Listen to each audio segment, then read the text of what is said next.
Hey everyone, welcome back to some new r/malicious compliance stories. I hope you had a great day. The first story is called You Should Follow the Law, Lady Manager. This happened a couple of years back at a retail store that has since closed down. I got the job only because I wanted extra money as a college student and it was super easy to do. Management was always bad, but this was the final straw of it all. This all started near that point in a job where you just know you'll either get fired or quit because it's no longer worth it. However, I was seen as a fantastic worker since I did all the heavy lifting, shift coverages and was very neat with making displays look perfect. There was only one supervisor who liked me, but the boss lady absolutely hated me. Well, the assistant regional general manager from corporate was going to stop by another location that was about an hour away from the location I worked at.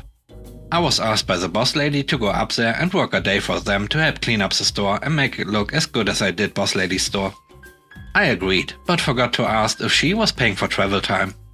Well, I asked the only nice supervisor about it since she was going to and did it before. Hey, do we get travel time for this? I don't know, I never really asked and never really got any bonus pay, but I also don't really care. The day comes, I go to my store, clock in and head to the other location about an hour away. I worked the whole day, making everything perfect. The next day I came to work and asked the boss lady about travel time. Hey boss lady, am I getting travel time? What? No. You were on the clock the whole time, that's what you get paid. Enter malicious compliance. I was doing business law at the time and knew the travel time laws in my state. So I decided to see if HR knew them too. In secret, I called the HR number on the back wall and left a message. The next day, my phone was blasting off with calls while I'm in class, so it took some time till I finally called back. Hello, is this OP? Yes, who's calling?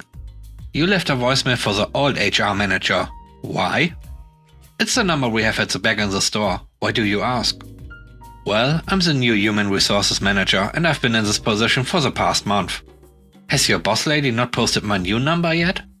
It was required to be put up 24 hours after I was in the role.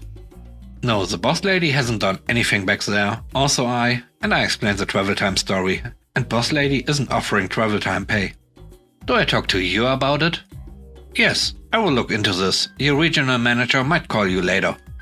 The call ends and the next day I get another call. Hey, I'm the regional manager and I'm aware of the situation. Please know that I will be taking care of this and that you can get your travel time pay anytime once boss lady calls you. The call basically went like that and ended. I had already put in my 2 weeks before I reported the boss lady, which was a week after travel time day. A few days go by and I finally get a call from work. Come get your money. She hung up before I even got to say anything. I went in and got my money in cash from the till. The boss lady was mad as heck and the other supervisors were sour as heck. Luckily, that was my last day too, and since putting in my 2 weeks, she never scheduled me once. After I left, I found out a few months later that upper management basically forced the boss lady into retirement. Rumors around work started spilling out from my bravery to talk up about her, and more people started ratting her and her minion supervisors out to human resources. The next story is called No Equal Pay. I used to work in a medical lab and all of my teammates were male and I'm a female. I did almost twice as much as anyone else and got paid less than anyone else in the same position in the entire lab, including females. Eventually, I noticed that I did more work when my coworkers were asking me to help them out with their job because I was efficient and had extra time. I asked for a raise or to be part on an easier project. My boss said no because I made sure things were done on time and I was the only one who could actually do all the work. So I decided to do the exact same amount of work as the coworker that makes the next lowest amount of money, so it's still more than me but also pretty low. When I started doing this, I started getting behind in my work and had a meeting with my boss. We all sent daily updates to the team, so I pulled out my coworkers' daily updates and my daily updates and showed him that they were exactly the same. I'm on a different project, but it takes the same amount of time to do the same work, it's just that my project is more intensive. I asked to be bumped up to that coworker's salary, and if I was bumped up, I would do more work. He said no, I went to HR, they said talk to him. I talked to his boss, who told me to talk to him, who said no. He stopped complaining about being behind and asked my project manager to help me out on my project. He ended up being utterly useless and acting like a child when I explained I was done with work and showed him my coworker's previous daily update and explained that's all I got paid to do, so that's all I'm doing. He basically just stalked me to watch what I was doing, but my boss only wanted proof I was actually in the lab, not that I was doing work. I decided to amp it up. My next lowest paid coworker made 12% more than me, so I did 12% less than him. Now, I still have all my previous skills, so I would just sit at a computer and just play games or whatnot for the remainder of my shift. It drove him up the wall. Especially because that's all I could do in the rules, so if he asked me to not do that, I had email chains between him and me about where and what I could do during breaks. We had required 2 times 15-minute breaks on the clock and an off-the-clock lunch. However, we can't use our phones in the lab. Most chairs were in dirty areas and clean chairs were limited. And it would be rude to move those, but sitting on the floor in the locker room was unprofessional. We could use our phones in offices, but we couldn't take breaks in there because we would be a distraction. The building was huge and had one break room that took 3 to 4 minutes to walk to from my lab, and breaks were 15 minutes total, so that was useless. I tried sitting in the hall, but creepy guys kept coming by once they figured out my routine. So I'm taking my breaks in the lab on the lab computer, but it's 15 minutes uninterrupted.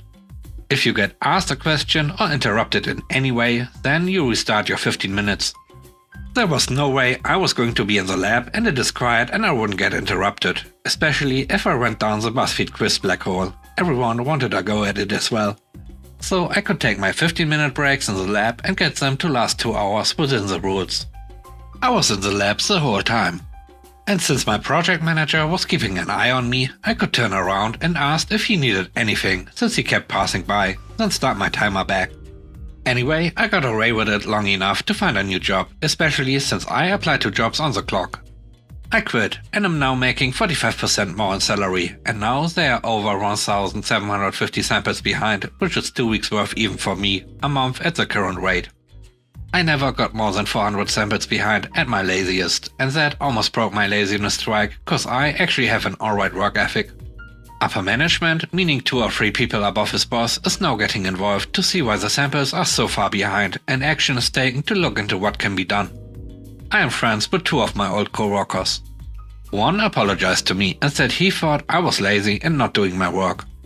But now it's even affecting him, since 2 people were taken off his team to replace me and I am no longer organizing and cleaning. Messiness gives me extreme panic, so I always organized, just didn't let my boss know, and now my old coworkers can't find anything because nothing is where it belongs. The other one passed my boss and said, "Bet you wish you just gave her the $2 per hour more she asked for." He made a nervous laugh but didn't say anything. The last story is called "Have Fun Covering Your Own Mess." This happened about 3 years ago while I worked at a large pizza chain as a manager. At the time of the story, I was in college, coming up on 5 years of service at this company and 4 years of it being management. At our location, I was the second longest standing employee, with one other manager having 1 more year than me. So it goes to say that we knew how to run the store smoothly and handle shift changeover and scheduling. The old general manager left a lot of this work to us. He only stepped in when things didn't add up cash-wise due to someone miscounting. Our general manager, my boss, was relocated due to moving, so we gained a new manager from outside our area and a different corporate office. It was the middle of a dinner rush on a Wednesday and I was running the line where we make the pizzas. Everyone is moving along and things are going smoothly. Then I hear our new general manager from across the floor talking to our manager in training. "Sure honey, if you want to leave early, that shouldn't be a problem. The only problem is that it is very much a problem. She is one of 2 closers for the night and I like going home before 2 AM on a school night. I have a 7:35 morning class, so no sleeping in, so I walked over. Hey, sorry to overhear, but did you just say that the manager in training can leave early tonight? Yes, is there a problem? The manager in training is scheduled to be a closer tonight with me to be trained on paperwork and help clean. Did you ask anyone else to take their place? No, but that shouldn't be a problem. It's only Wednesday and you can manage it, just leave when you are scheduled to and I can handle what's left in the morning. Okay boss, if you say so. Cue malicious compliance. So the night is ending and I and my one closer are scrambling to get things done. I got the paperwork and daily cash put together and inventory while he cleaned. Right at the stroke of midnight, I looked at him and said, "The boss said it's time to go." The new general manager said to leave when scheduled, they will handle the rest tomorrow. Needless to say, things were not finished. Dishes were piled in the sink, floors weren't fully swept and mopped, and stations were not set up. Come tomorrow morning, I get a phone call from the general manager. He was screaming at me, asking why the store was a mess, and that the moment I can, I need to come to the store and see him. Well, classes ended, and I came into work, on my day off, to see the general manager and manager in training staring me down. What seems to be the problem? You left the store a mess. And you call yourself a manager? She's right, this is unacceptable. I just did as you told me and left at my scheduled time. At this comment, the general manager blew up. He screamed some slew about how the manager in training can replace me in a heartbeat and that I should have stayed and finished my job. He then proceeded to tell me that I am suspended from work for 2 weeks. To that I happily said okay and walked out, as I am now suspended and not supposed to be at work. Fast forward to Friday night. I normally close Friday and Saturday. I get a phone call from the manager in training asking where I am. I humbly reminded her that I am suspended and to enjoy covering it alone. Not even 5 minutes later, the general manager called me, demanding I come work my shift and how he can't believe I'm skipping out. Again, I humbly reminded him that I am suspended on his orders. At this, he stammered for a second, then just told me to come in anyway, as they have none to cover my shifts. I refused and said I will see him in 2 weeks. I turned in my notice and was never scheduled a shift even when I came back. I came to find out that the general manager ended up covering all my shifts, working upwards of 18 to 20 hours a day, as the other manager that normally worked with me was on vacation. It's so nice to watch people stew in the mess they made. What do you think of today's stories? Let me know in the comment section below. And please don't forget to leave a like and subscribe if you enjoy this content. I hope you have a great day. Bye bye.